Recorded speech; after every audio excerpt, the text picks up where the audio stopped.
Hey, good morning, everybody, and happy Saturday. It's 4:30 a.m. here on the East Coast in New England, and I'm getting ready to do my sit-ups here. I was looking through the news and seeing if there was anything that I was feeling strongly about, and I did find one thing. A female student athlete was disqualified for wearing I can't pronounce this, a hijab, the Muslim headwear that females wear. Of course, yes, I do have a problem with her being disqualified.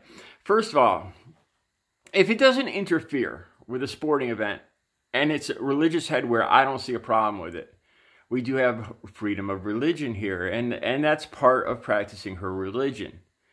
If it was a Jewish person wearing a yarmulke, would that be a problem? Or is it just because she's Muslim? And people are still freaking scared of Muslims. Like I said, we do have freedom of religion in this country. That's what it was founded on. I don't have a problem with it. I don't see why people are so threatened by people. Some people just desire conformity. Maybe being an artist, I hate conformity. I love the rich, varied tapestry that is America. I love the different colors. I love hearing people speaking different languages. I really do. I swear to God, when I hear somebody speaking a different language of a group of people, I try to understand it. I try to pick out the verbs, the nouns. I see if there's any, I know some French. I know a little German. A little, I know a good amount of French and in some other languages a little bit, not enough to speak, but I can pick out words. And I am just so focused on trying to understand it because I want to learn. That's how I feel when I hear people speaking a different language. I know that people feel differently, and I gave this some thought. Some people are very, very threatened when they hear other people speaking a different language. I'm gonna bring up a family member of mine and an older family member. And there's some McDonald's that she won't go to because that they're all Puerto Ricans behind the counter and they're talking amongst themselves. And she assumes they're talking about her. This just, I don't know what to say when I hear stuff like this. And I gave this some thought. When I hear people talking amongst themselves, this is true. I don't think they're saying something bad about me. I'm going to be honest here. And I almost didn't want to say this. When I hear people, if they looked at me and they're talking amongst themselves, I think they're saying something good about me. And then I was like, oh, I don't want to sound arrogant though. Should I say that? And I was like, you know what? I've done so much to better my life. 13 years of sobriety. So that I'm not a drug addict, a stumbling, mumbling drug addict anymore. I lost almost 100 pounds. And, I dedicate a lot of time and effort every single day to keeping myself physically fit, to keeping myself in style. And I'm like, no, I'm confident of myself. When I see somebody talking, and if I think they're talking about me, I honestly think they're admiring something about me. They're saying something complimentary. And I almost didn't want to say this. Because I was like, well, people will think I'm arrogant. And I was like, you know what? There's nothing wrong with being confident of myself. It almost seems like it's more in fashion these days to be the opposite. To not want people to, speak English, so I know what you're saying, so I know if you're talking about me. And then I thought, I really gave that some thought.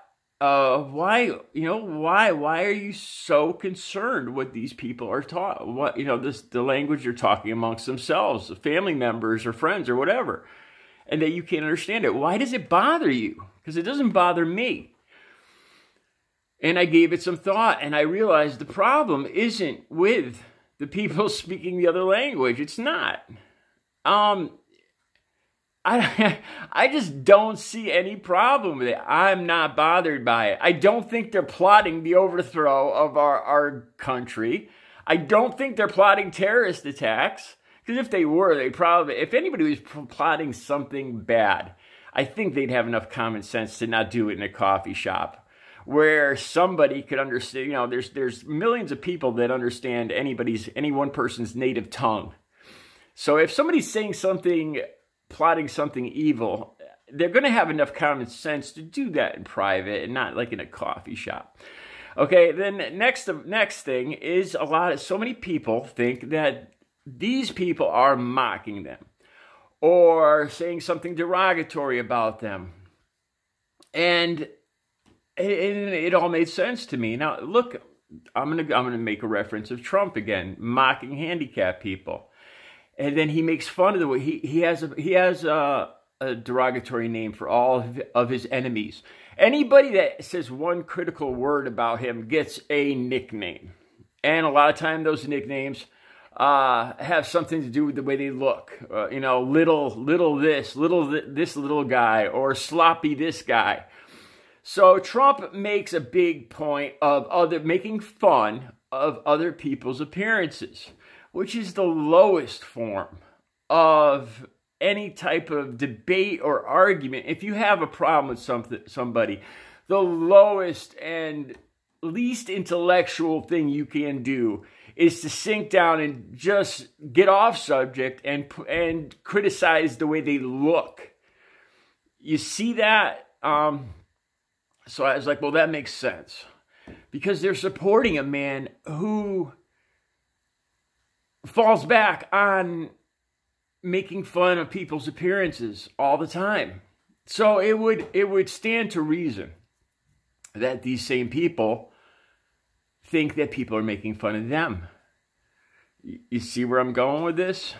You know, like I said, you know, I personally, if I walk through the mall and I see a couple people turn around, a couple guys or a couple girls, for a couple girls, honestly, I think they're probably saying something complimentary. I think I look good for my age. I'm in extremely good shape and I'm in style, so I'm confident in myself. I'm not thinking, oh my God, they love me, they want me. That's not at all what I'm thinking. But I'm thinking I look good, and they're probably commenting on it. Oh, great. You know, and then I was like, there's nothing wrong with that. You know, that's the way it should be. You know, you should have self-confidence in yourself. It creates a lot less animosity. People shouldn't go around thinking, those people are talking about my flaws. These people are talking about my flaws. I got to hear what they're saying. Don't talk about my flaws. Because that's what that translates into when you want everybody to speak English, something you can understand or hear. Because you're so concerned. You're so, you know, you have no self-confidence. So, my point here being, you know, if you have a problem with people speaking a language other than English out in public, the problem isn't with them, it's with you. It really is. You know? Think about it. That's all I got to say. All right. You guys have a great weekend.